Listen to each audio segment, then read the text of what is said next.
Good morning, my name is Lorrie. Welcome to my channel. We are quilters.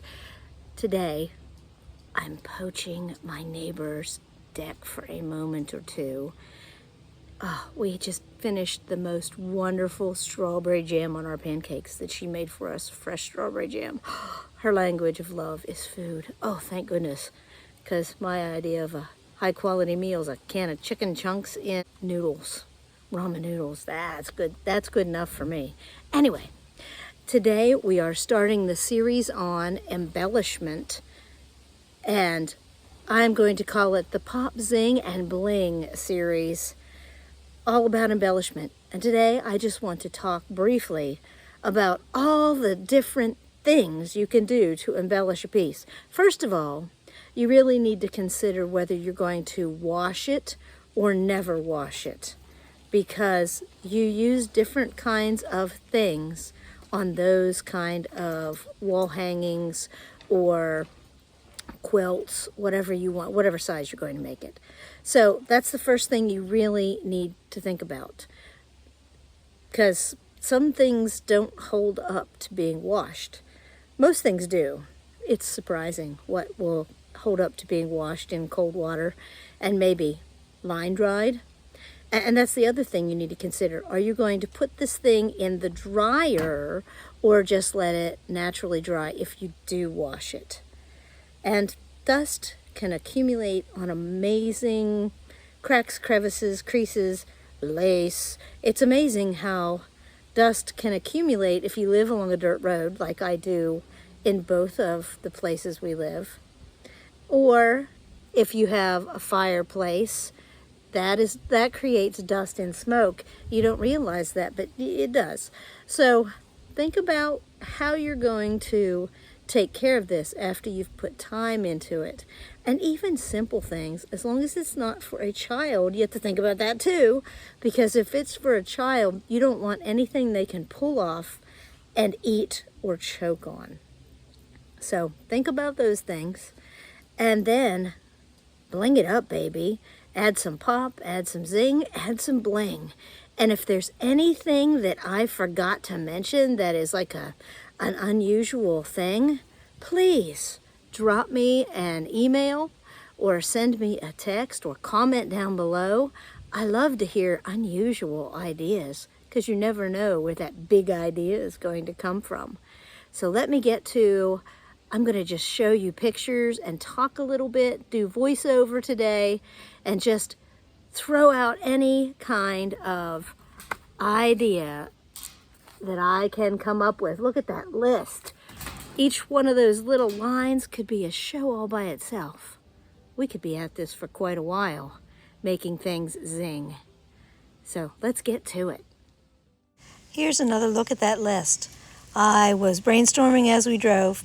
And here is my Dictionary of Embroidery Stitches from 1961, a Woman's Day magazine that we'll be exploring. A whole container of embroidery floss that isn't numbered or lettered. Ribbon of all sorts, sizes, and thicknesses. More ribbon and other things, all thrown in a bag. Ropes and cording. It's amazing what you could do with those. Beads on strings, made for sewing on to things. Fancy schmancy trims, one with beads sewn on it. Yarn, it's great for couching. Doilies that were abandoned by their owners, and I scooped them up. Yes, it's a tape measure, or what's left of a tape measure. It's amazing what you can sew those to. Rickrack in all different sizes, mini up to wide. More trims, fancy braided trims, all kinds of edging and hem tapes. I know we all have some of those. Nice embroidered ribbons. Some of these are beautiful. Laces by the yard, laces in a long skinny row. Embroidered laces, eyelets if you will. These are belts, but the green one would be great to sew on as a handle for something, or a hanging cord. This is some green velvet ribbon. It could be embossed or embroidered on. Beautiful stuff. And look at this trim. It is beaded fringe and buttons Yes, those little flowers are buttons. And of course, we have an old broken zipper that could be sewn into something to be used as texture. A kit that was made in the 1980s. We have crewel yarn, buttons of all shapes and sizes, ones that can be covered or used plain. And this is another stash of stuff just thrown at her. Oh, broken and used jewelry. Lots of pieces and lots of other little smaller pieces. These are mostly broken earrings in this container. Chain. Did you ever think about sewing chain on something? And other little pieces that can make fantastic bling. And beads of all sizes and shapes. These are nice bigger beads. These are curated sets of beads with different colors. But small beads, large beads, metallic beads, seed beads, tiny, tiny micro beads when you find your beading needle, wooden beads. There are so many things you can bling things up with. It's all up to your imagination. And all kinds of seed beads too. And let's not forget hot fix crystals that you can add on. These are all Amazon pictures. Google Eyes, they come in glue on and sew on. And snaps, they come in all these colors. Of course, there are acrylic paints that can be used for fabric. This is a whole set. And then there's fabric markers that can be heat set.